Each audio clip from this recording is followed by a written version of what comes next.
నమస్తే, welcome to పూరా local. నేను మీ సంపత్ కుమార్. గత కొన్ని రోజులుగా తెలంగాణ విద్యుత్ ఆర్టిసియన్ ఎంప్లాయీస్ జాయింట్ యాక్షన్ కమిటీ ఆధ్వర్యంలో ఇక్కడ దానికి సంబంధించిన ఎంప్లాయీస్ అయితే గత కొన్ని రోజులుగా వారైతే ఒక ధర్నాను నిరసనను అయితే చేస్తున్నారు. ఇంతకీ వారు ఎందుకు ధర్నా చేస్తున్నారు, వారికి ఉన్నటువంటి సమస్యలు ఏంటి, వారు ఎటువంటి డిమాండ్లు ప్రభుత్వాన్ని కోరుతున్నారు అనేది వారి మాటల్లో అడిగి అసలు వారి సమస్యలు ఏంటో తెలుసుకునే ప్రయత్నం చేద్దాం. నమస్తే సార్. సార్ మీ పేరు? నా పేరు కావలి వెంకటేష్. నేను టీజీఎస్పీడీసీఎల్ కో కన్వీనర్. మేము ఈరోజు 7వ రోజు విద్యుత్ సంస్థలో ధర్నా చేస్తున్నాం. ధర్నా ఎందుకు చేస్తున్నాము అని అంటే, మేము గత ప్రభుత్వంలో మేము కాంట్రాక్ట్ వ్యవస్థను మొత్తం తెలంగాణ రాష్ట్రంలో విద్యుత్ సంస్థలో ఉన్నటువంటి కాంట్రాక్ట్ కార్మికులందరినీ 23,000 మందిని రెగ్యులరైజ్ చేస్తామన్నారు.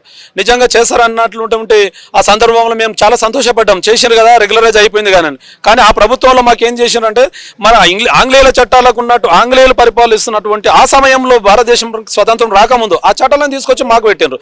ఇదేంది అని మేము ఎన్నోసార్లు మళ్ళీ అప్పుడున్న ప్రభుత్వాన్ని మేము ప్రశ్నించడం జరిగింది. అప్పుడున్న విద్యుత్ శాఖ మంత్రులు, మాజీ విద్యుత్ శాఖ మంత్రులు ఎన్నోసార్లు లెటర్ ఇచ్చిన, ఇదేంటి సార్ యాజమాన్యం మీరేమో అసెంబ్లీ సాక్షిగా రెగ్యులరైజ్ చేసినామన్నారు, మరి మేనేజ్మెంట్ ఏమో ఈ స్టాండింగ్ ఆర్డర్ తీసుకొచ్చింది. ఈ స్టాండింగ్ ఆర్డర్ల సమస్యలో ఒకటే రూల్ ఉండాలి, ఏపీఎస్ రూల్స్ అని మన విద్యుత్ సంస్థలో ఒకటే రూల్ ఉంది. ఇంజనీర్ అసోసియేషన్కైనా, ఓఎన్ఎంకైనా, మరి చీపర్కైనా అందరికి ఒకటే రూల్ ఉంది. మరి మమ్మల్ని రెగ్యులరైజ్ చేసుకున్నామని అబ్జెక్షన్ చేసుకున్నామన్నాక మాకు స్టాండింగ్ ఆర్డర్ ఎందుకు తెచ్చిండ్రు అని అంటే మాకు దానికి సమాధానం లేదు, సరైన సమాధానం ఇవ్వలేదు. ఆ ప్రభుత్వాన్ని కూడా మేము ఎన్నోసార్లు పోరాటం చేసినాం, సమ్మె చేసినాం, వినతి పత్రాలు ఇచ్చినాం.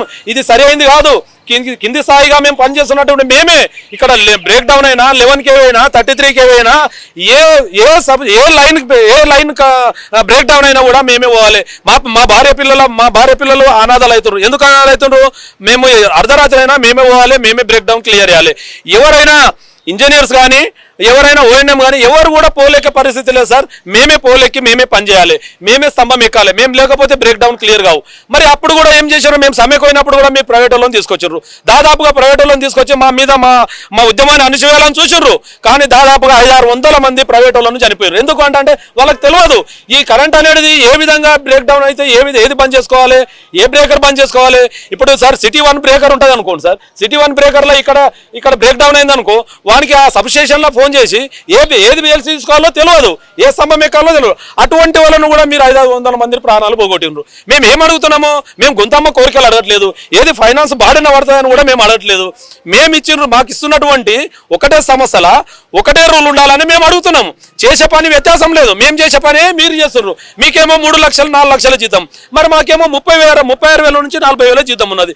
ఇక్కడ సార్ మరి సిటీ అలవెన్స్ అయితేనేమో 40,000 జీతం వస్తుంది, రూరల్ పోతేనేమో 36,000 వస్తుంది. 36,000తోన ఒక 40 ఏళ్ళ నుంచి 50 ఏళ్ళు 55 ఏళ్ళు ఏ విధంగా మనం మా కుటుంబాన్ని పోషించాలి మీరే చెప్పండి. మీరేమంటారు అంటే, బయట పబ్లిక్ ఏమనుకుంటారు అంటే విద్యుత్ సంస్థలో ఉన్నటువంటి లక్షల జీతాలు ఉన్నాయి. లక్షల జీతాలు మాకు కాదు, లక్షల జీతాలు ఉన్నటువంటి వాళ్ళు ఓఎన్ఎం అనే కానీ మరి ఇంజనీర్ అసోసియేషన్స్కి ఉన్నది. మరి మాకేమో 36,000 ఉన్నాయి, 40,000 జీతం ఉన్నది. మేము ఎట్లా నడిపియాలా? మేము అదే అడుగుతున్నాము.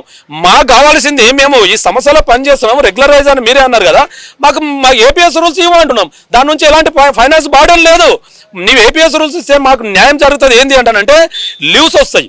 మరి లీవ్స్లో ఇప్పుడు ఒక కార్మికుడు అన్ఎక్స్పెక్టెడ్గా షార్ట్ కలిగింది అనుకో, లేకుంటే అనారోగ్యం వచ్చి ఒక వారం రోజులు లీవ్ ఉండనుకో సార్, మాకు ఆ లీవ్స్ అనేది ఏంటంటే మాకు రిటర్న్గా ఉంటుంది. అదే ఓఎన్ఎంకి అయితేనేమో వాడుకోవచ్చు, అమ్ముకోవచ్చు అనేసి, మాకు లేదు. మేము లీవ్ అడిగితే కూడా లీవ్ ఇచ్చే పరిస్థితి లేదు. ఆ వచ్చేటి సంవత్సరానికి 15 లీవ్లు ఇక్కడ ఉన్న వాళ్ళని అడగండి సార్, ఒక్కరు కూడా ఒక్క లీవ్ వాడుకోరు అంటే ఇవ్వరు. మాకు ఎటువంటి పరిస్థితి ఉన్నా కూడా మేము లేకపోతే అది ఎవరు చేస్తారు, మాకు లీవ్ ఇవ్వరు.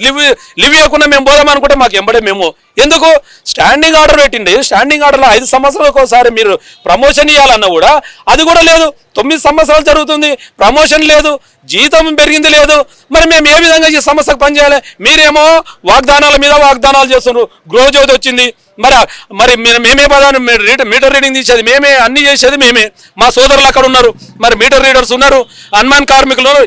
ఈ విధంగా విద్యుత్ సంస్థలు మాతోనే మీరు పని చేయించుకుంటూ మాకే అన్యాయం చేస్తే మేము ఏం చేయాలో చెప్పండి. మేము విధి లేని పరిస్థితుల్లో సమ్మెకు వస్తున్నాం. సమ్మెకు వచ్చేది ఏంది? మాకు ఏపీఎస్ రూల్స్ కావాలి, విద్యా అర్హతను బట్టి కన్వర్షన్ చేయమని. దీంట్లో ఏం అన్యాయం జరుగుతుంది సార్? ఇప్పుడు వాళ్ళకు ఫైనాన్స్ బార్డన్ అనేది తప్పుడు సమాచారం చెప్తారు. ఎక్కడ కూడా ఫైనాన్స్ బార్డన్ ఏం లేదు.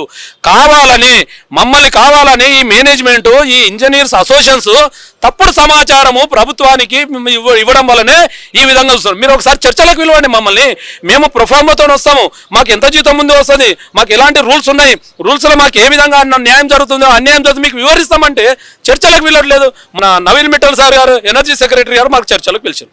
చర్చలకు పిలిచి ఏమంటారు, కనీసం మమ్మల్ని విలువలే, మా దాననే మళ్ళీ ఇంకో పవర్ చేసే ఉంది, పవర్ చేసేలో పిలిచి మమ్మల్ని రమ్మని చెప్పారు. సరే మమ్మల్ని డైరెక్ట్ రమ్మనుకున్నా కూడా వాళ్ళు చెప్పిన గౌరవంతో మేము చర్చలకు పోయినాం. చర్చలకు పోతే ఏమంటారు, మీరు సమ్మె విరమించరండి అంటారు.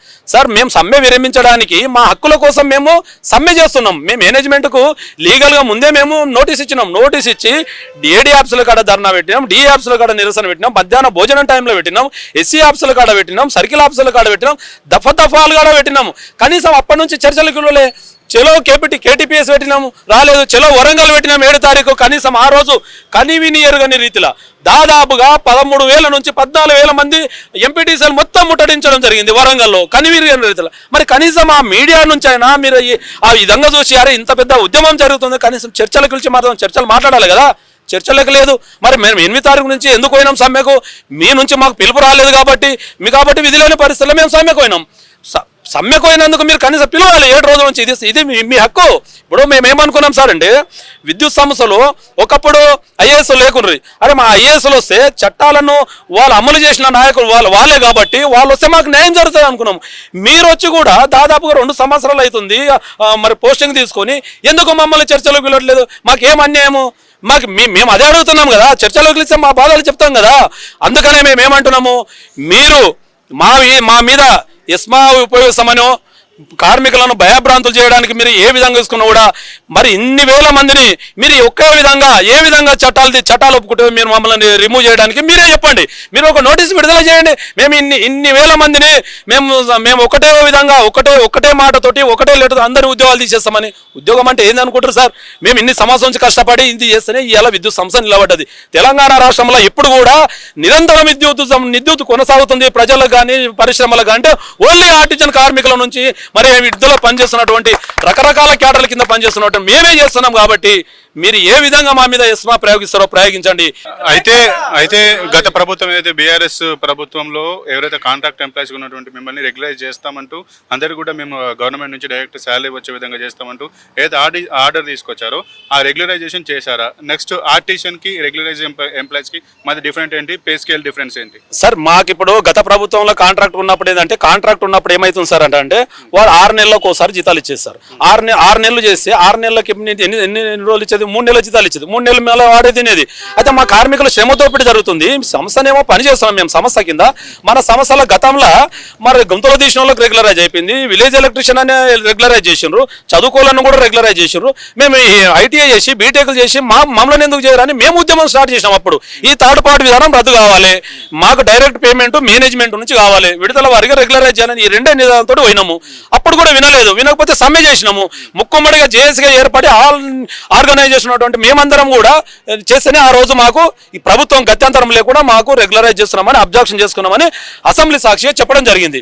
కానీ చెప్పినాక ఏమైంది సార్ అని అంటే, ఇక్కడికి వచ్చే వరకల్లా ఏపీఎస్ రూల్స్ అంటే ఓఎన్ఎంకు ఉన్నట్టు ఇప్పుడు చేస్తున్నటువంటి ఎంప్లాయీస్కి ఏమో ఏపీఎస్ రూల్స్. ఏపీఎస్ రూల్స్ అంటే ఏంటి సార్ అంటే అన్నీ ఉంటాయి. ఇప్పుడు జేఎల్ఎం ఏం సార్, జేఎల్ఎం నుంచి 3 సంవత్సరాలు అయిపోయింది, ఎంబడే వానికి ఏమవుతుంది ప్రమోషన్ ఏఎల్ఎం వస్తుంది, ఏఎల్ఎం నుంచి జేఎల్ఎం వస్తుంది.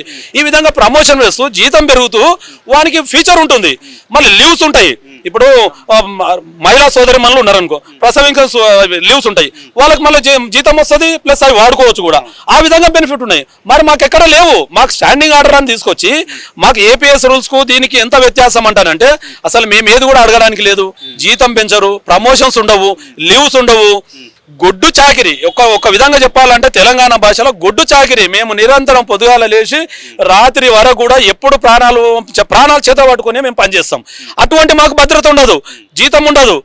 ఆ విధంగానే మేము అదే అడుగుతున్నాం. ఇప్పుడు కోర్టులు చెప్తున్నాం, గౌరవ న్యాయస్థానాలు చెప్తున్నాం, చేసే పని ఒకటే ఉన్నప్పుడు ఇచ్చే జీతంలో ఎందుకు వ్యత్యాసం అని మేము అదే అడుగుతున్నాము. లైన్ మేము చేసే పని మేము చేస్తున్నాం, కంప్యూటర్ ఇప్పుడు సబ్ ఇంజనీర్ చేసే పని మేము చేస్తున్నాము. మాకెందుకు ఆ జీతం వర్తించదు? మాకేం తక్కువ? మాకు ఏం విద్యార్హత లేదా? లేకపోతే నువ్వు దాన్ని బట్ట విద్యార్హతను బట్టే మాకు ఇవ్వని అడుగుతున్నాము. కానీ ఏనంటున్నావు నువ్వు ఇదే శ్రమ దోపిడీ చేస్తా అంటున్నావు, ఇదే అణచివేత చేస్తా అంటున్నావు. మరి మేము ఎన్ని రోజులు రిటైర్మెంట్ అయిపోతున్నాం సార్. రిటైర్మెంట్ అయిపోయే ఉద్యోగులకేమో ₹1,00,00,000, ₹2,00,00,000, ₹1,50,00,000 వస్తాయి సార్. మరి మా రిటైర్మెంట్ అయిపోయిన మా సోదరులు మేము 35-40 ఏళ్ళ నుంచి పనిచేసాం కదా సార్. ఈ సమస్యకు మేము మా శ్రమ, మా రక్తము ధారపోసాం కదా. మరి కనీసం ఒక 50,000, ₹1,00,000 కూడా రావా సార్? ₹1,00,000. ఇప్పుడు రిటైర్మెంట్ అయిపోయినాక ఏం చేస్తారు? బిడ్డల పెళ్లిళ్ళు అయిపోయాయి, కొడుకుల పెళ్లిళ్ళు అయిపోయి వాళ్ళు అలాగ అయిపోయారు. రిటైర్మెంట్ అయిపోయినాక ఈయన బతికెట్లా నడవాలి? పెన్షన్ ఉండదు, మరి డబ్బులు లేవు. మేము ఎట్లా అంటే మేము ఒక విధంగా చూస్తే ఏంటంటే గడిల పరిపాలన, ఇది దొరల పరిపాలన. దొరలు ఏ విధంగా శ్రమ దోపిడీ పెట్టుకొని కార్మికులతోనో ప్రజలతోనో చేసుకున్నారో సేమ్ ఇప్పుడు మేము అదే అంటున్నాం. మేము ఈ అంబేద్కర్ సాక్షిగా, అంబేద్కర్ ఈరోజు జయంతి, మరి ఆ రోజుని మేము ఏమంటున్నాము, ఆ చట్టాలను రూపొందించినట్టు మహానుభావుడు మాకు ఇచ్చినట్టు హక్కులు, మీరు చట్టాలను అమలు చేయమంటున్నాం. మేము ఏమంటున్నాము, చట్టాలను అమలు చేసి మాకు న్యాయం చేయమంటున్నాం. ఈ వ్యత్యాసం ఉండొద్దు. ఇప్పుడు మా మధ్యలో ఏమైంది సార్ అంటే సవితి బిడ్డ ఎలాగ అయిపోయింది, వాళ్ళేమో ఎంప్లాయీస్. మాకు మధ్యన ఏమైతుంది సార్ అంటే నువ్వు ఆర్టిజన్ కదా, ఆఫ్టర్ ఏందిరా నువ్వు పని చేయవా, నువ్వు నీకు ఏం హక్కు ఉందని, నువ్వు ఆఫ్టర్ ఆల్ ఆర్టిజన్ కాదు. ఎన్నో అమ్మాను మా తోటి ఎంప్లాయీసే, నువ్వేం ఉద్యోగమే, నువ్వు ఆర్టిజన్ అంటే మేము తెచ్చుకున్నామా? వాళ్ళంతా అవమానించి చూస్తున్నాడు. మరి మేము ఎన్ని రోజులు భరించాలి? అందుకనే మేము ఒకటే అడుగుతున్నాం, ఈ సమస్యలు మేము కూడా ఐటీ చేసినాం, డిప్లొమా చేసినాం, బీటెక్ చేసినాం, మాకు విద్యార్హత ఉంది. చట్టాలు చెప్తున్నాయి. తక్షణమే మమ్మల్ని మా జేఏసీని పిలిచి చర్చలకు పిలిచి ఏపీఎస్ రూల్స్ అమలు చేసే వరకు కూడా మేము ఈ ఉద్యమము మానుకునేది లేదు. ఈ సమ్మె కంటిన్యూ కొనసాగిస్తాం. మీరు ఎన్ని విధాలుగా ఎంతమందిని టర్మినేట్ చేస్తారో చేసుకుంటే కూడా మేము ఊకుటామా? మళ్ళీ విడత తెలంగాణ ఉద్యమం ఎట్లయిందో, ఒకవేళ మీరు టర్మినేట్ చేస్తామని భయపెట్టించి ఒకవేళ చేసినారనుకో, చట్టాలకు వ్యతిరేకంగా, రూల్స్కి వ్యతిరేకంగా, మరి కోర్టు న్యాయస్థానాలకు వ్యతిరేకంగా పోయినారనుకో, మేము భార్య పిల్లలతోటి చెప్తా ఉన్నాం, భార్య పిల్లలతోటి ఇక్కడే అమరవీరుల స్థూపం దగ్గర ఆమరణ నిరాహార దీక్ష చేస్తాం తప్ప మా కార్మికుల న్యాయమైన డిమాండ్స్ నెరవేర్చే వరకు వెనుకడుగు చేసే ప్రసక్తే లేదని మీ ద్వారా ప్రభుత్వానికి, మేనేజ్మెంట్కి తెలియజేస్తా ఉన్నాం. ఈ గత ప్రభుత్వంలో కావచ్చు, ఇప్పుడు ప్రభుత్వంలో మీరు మీ యొక్క సమస్యలు ఏవైతే ఉన్నాయో, మీ సమస్యలు కావచ్చు, ఏదైతే ఒకే సంస్థలో పనిచేసేటువంటి ఎంప్లాయీస్ మీద ఏదైతే పార్షియాలిటీ చూపిస్తున్నారో వీటి మీద మీరు ఎప్పుడైనా ప్రభుత్వాల దృష్టికి తీసుకెళ్లారా? ఆ ప్రభుత్వాలు మీకు ఏమని మాటలు ఇచ్చి ఆ మాట నిలబెట్టుకున్నాయా? సార్ మేము అదే అడిగినాం. మేము గత ప్రభుత్వాన్ని కూడా సీఎండి గారికి కానీ మరి మేము లెటర్లు ఇచ్చినాము. మరి అప్పుడున్న ప్రభుత్వాలకు లెటర్ ఇచ్చినాము. ఎన్నోసార్లు 100 సార్లు ఇచ్చినాం సార్. 100 సార్లు ఇస్తే మేము ప్రభుత్వంతో మేనేజ్మెంట్కి మేము ఎవరికి ఇవ్వాలి సార్ లెటరు? మా మేనేజ్మెంట్కి ఇవ్వాలి. మా మేనేజ్మెంట్కి ఇస్తే ఏమంటారు, ప్రభుత్వంతో మాట్లాడి చర్చలు చేసి మీకు న్యాయం చేస్తాం. ఇట్లా 10 సంవత్సరాల ప్రభుత్వం టీఆర్ఎస్ ప్రభుత్వంలో గడిచిపోయింది సార్. మరి ప్రతిపక్షం ఉన్నటువంటి ఈ ప్రభుత్వము గౌరవనీయులు ఇప్పుడు మా విద్యుత్ శాఖ మంత్రి వాళ్ళు బట్టి విక్రమార్క గారు చెప్పింది సార్ పాదయాత్రలో, ఆ ప్రభుత్వంలో మీకు అన్యాయం జరిగింది, మీకు పూర్తి స్థాయిగా ఎంప్లాయ్ చేయలేదు, మోసం చేసింది, ప్రజలకు తప్పుడు సమాచారం ఇచ్చారు, విద్యుత్ సంస్థలో 23,000 మంది రెగ్యులరైజ్ చేసినామని వాళ్ళ ఖాతాలు వేసుకున్నారు మీ పేరును, కానీ మీకు మాత్రం అన్యాయం జరిగింది. మేము ప్రభుత్వంలోకి వచ్చిన వెంబడే సార్ చెప్పిన మాట, మేము కాదు, మీరు క్లిప్స్ చూడండి, సార్ చెప్పిన మాట ఏంటంటే మేము ప్రభుత్వంలోకి చూడబడే మీకు ఏపీఎస్ రూల్స్ ఇస్తాం, కన్వర్షన్ చేస్తామని మాట ఇచ్చింది సార్. మరి మేము ఏం చేసినాం సార్? మేము అండగా ప్రభుత్వానికి ఇల్లు తిరిగి ఈ ప్రభుత్వానికి మేము గెలిపించుకున్నాం. ప్రతి కన్జ్యూమర్ తెలుసు మాకు. ఆ కన్జ్యూమర్కి చెప్పినాం మేము, కాంగ్రెస్ ప్రభుత్వం వస్తే, ఇందిరమ్మ ప్రభుత్వం వస్తే ప్రజలకు అందరికీ న్యాయం జరుగుతుంది అనే ఉద్దేశంతోనే మేము మీకు అండగున్నాం. అండగుంటే మాకు ఇచ్చే బహుమతి ఇదే సార్. మీరు అపాయింట్మెంట్ ఇవ్వట్లేదు సార్. ఈ రోజు 7 రోజులైంది మీ శాఖలోనే మేము 7 రోజుల నుంచి సమ్మె చేస్తున్నాం. మీరు మాట ఇచ్చిండ్రు, కనీసం మాకు చర్చలకు పిలవకుండా మమ్మల్ని అవమానిస్తున్నారు. ఇంతకంటే అన్యాయం ఏమున్నది? కాబట్టి మేము ఒకటే కోరుకుంటున్నాం ప్రభుత్వానికి, మేనేజ్మెంట్కు, మేము ఎవరికి వ్యతిరేకం కాదు, ఈ మేనేజ్మెంట్కి వ్యతిరేకం కాదు, ప్రభుత్వానికి వ్యతిరేకం కాదు, మాకు రావాల్సిన హక్కుల కోసమే సమ్మె చేస్తున్నాం. దయచేసి మీరు ఇప్పటికైనా మాకు చర్చలకు పిలిపించి మాకు న్యాయమైన డిమాండ్ పరిష్కరిస్తారని మీ ద్వారా కోరుకుంటున్నాం. లేని ఎడల ఖచ్చితంగా ఈ సమ్మెను కంటిన్యూగా కొనసాగిస్తామని తెలియజేస్తున్నాం.